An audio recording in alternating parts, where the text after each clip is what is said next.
मानवता की मिसाल पेश कर मोक्षधाम को दिया रास्ता। मथुरा के मसानी स्थित मोक्षधाम का रास्ता सकरा तथा आए दिन वहां वाहन फंसने के कारण कंधों पर शव लेकर खड़े रहने वाले परिवारजनों की दिक्कतों को देखते हुए स्थानीय लोगों ने मानवता की मिसाल पेश करते हुए मोक्षधाम मार्ग के चौड़ीकरण को दिया रास्ता। बता दें कि मसानी स्थित बना हुआ अंतिम मुकाम यानी मोक्षधाम का रास्ता कहीं 10 फुट तो कहीं 12 फुट का था, जिससे वहां कभी सामने से या पहले से खड़ी हुई गाड़ियों की वजह से जाम लग जाता था, जिसके कारण आए दिन वहां मृतक के शव को कंधों पर लाने वाले लोगों को परेशानियों का सामना करना पड़ता था, जिसको देखते हुए पास ही बनी एक बगीची के स्वामित्व रखने वाले योगेश यादव से जब मोक्षधाम समिति के पदाधिकारी प्रमोद गर्ग कसेरे तथा अन्य पदाधिकारियों ने जब संपर्क किया तो उन्होंने मानवता का परिचय देते हुए जिनकी दुकानें टूटी हैं उनकी दुकानें तथा जितना परिसर दिया गया उसके पीछे की दीवार बनवाए जाने की शर्त रखते हुए जमीन का हिस्सा रास्ते के लिए मोक्षधाम समिति को दे दिया, जिसके लिए योगेश यादव को धन्यवाद देते हुए समिति के पदाधिकारियों ने धन्यवाद देते हुए बताया। ये मोक्षधाम समिति द्वारा पिछले लगभग 15 वर्षों से इस कार्य के लिए प्रयत्न कर रहे थे। श्री हमारे राजेंद्र प्रसाद जी, खंडेलवाल जी, ओम जी साड़ी वाले, ओम प्रकाश जी साड़ी वाले और एक विशेष हमारे श्री योगेश जी यादव जी, इनका ये जगह है, इनके पास में हम लोग गए कि साहब हमारे को इस जगह पे ये मोक्षधाम के लिए जनरल सभा के लिए एक हमें जगह दे दी जाए। इन्होंने हमारी एक विनती में स्वीकार कर लिया। इन्होंने हमको पर्याप्त स्थान यहाँ से दे दिया। जहाँ तक कि मोक्षधाम समिति का संबंध है, एक बगीची है बूढ़े वालों की, उन लोगों से भी हमने रिक्वेस्ट किया कि भाई ये जो सब जाते हैं यहाँ से और वो जा नहीं पाते हैं, रास्ते में उनको रोकना पड़ता है, वाहन आ जाए तो 15-15 मिनट तक सब कंधे पर रखा जाता है। तो उन लोगों ने भी हमारी बात को स्वीकार कर लिया। दुकान वालों को ये आश्वासन दे दिया हमारी समिति ने कि हम अपनी लागत से बाउंड्री वाल एवं 9 दुकानों का निर्माण करा कर इनको दें।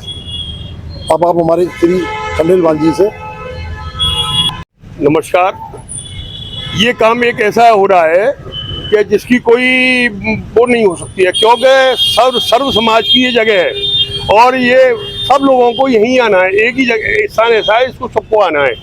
और भाई साहब हमारे प्रमोद जी के प्रयास से हम तो काफ़ी समय से लग रहे थे। जब समय मुकर्रर होता है ना, ठाकुर जी उसी समय और उसी को श्रेय देता है। तो हमारे प्रमोद जी ने, हमारे ओम जी भी लगे हुए हैं और सब लोग लगे हुए हैं और इस सड़क हमारे योगेश जी यादव जी भी लगे हुए हैं और सब लोग बड़े तन्मय से अपना समय निकाल करके इस जगह को आबाद करने में, इसकी सड़क, इसकी बहुत बढ़िया तरह से लाइटिंग वाइटिंग बहुत देखने में भी सुंदर लगा। और मोक्षधाम बिल्कुल सीधा यहाँ से सड़क से बिल्कुल सीधा दिखेगा और सर्व समाज के लिए ये जगह है और सबका हित है इसमें, क्योंकि आना सबको यहीं पे ही है।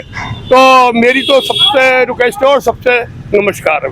यहाँ पर जो सड़क थी मोक्षधाम बहुत सुंदर बन गया। यूपी में ऐसा मोक्षधाम नहीं है, लेकिन इसमें एक कमी थी कि यहाँ शव ले जाने के लिए केवल 12 फुट का रास्ता था। उस 12 फुट कहीं 10 कहीं 12 फुट का रास्ता था, तो शव जो है बड़ी मुश्किल से जाते थे। उधर से गाड़ी आती तो सब शव लेकर कंधे पर खड़े रहते थे। तो प्रमोद जी के आने से ये प्रयास हो गए, ये सड़क 35 फुट चौड़ी बन रही है और 2 महीने के अंदर इसका कंप्लीट निर्माण हो जाएगा। ये सब हमारे मंत्री जी, प्रमोद जी और यादव जी के प्रयास से सब काम हो रहे हैं। को बहुत बहुत शुभकामनाएं। मोक्षधाम का नवनिर्माण रोड का बड़े ही जे समझ लो जोर शोर से चल रहा है और 2 महीने में बोला है सबके सामने कंप्लीट हो जाएगा। Mehta hospital and IVF centre, Krishnanagar, Mathura. निसंतान दंपतियों के लिए अब एक वरदान। अब क्षेत्र के मरीजों को सुपर स्पेशलिटी सुविधाओं के लिए दिल्ली और आगरा जाने की जरूरत नहीं है। स्त्री और प्रसूति रोग IVF सेंटर, नवजात शिशु और बाल रोग, सभी प्रकार के हड्डी और जोड़ों के ऑपरेशन, जोड़ बदलना, आर्थोस्कोपी, सारे जटिल फ्रैक्चर का उपचार अब एक ही हॉस्पिटल में उपलब्ध है। अत्याधुनिक अल्ट्रासाउंड मशीनें, लेप्रोस्कोप, इक्यूविलेटर, नेमोलाइजर, modular operation theatre, pathology lab जैसी आधुनिक सुविधाएं मेहता हॉस्पिटल में ही उपलब्ध हैं। मेहता हॉस्पिटल, कृष्णानगर, मथुरा।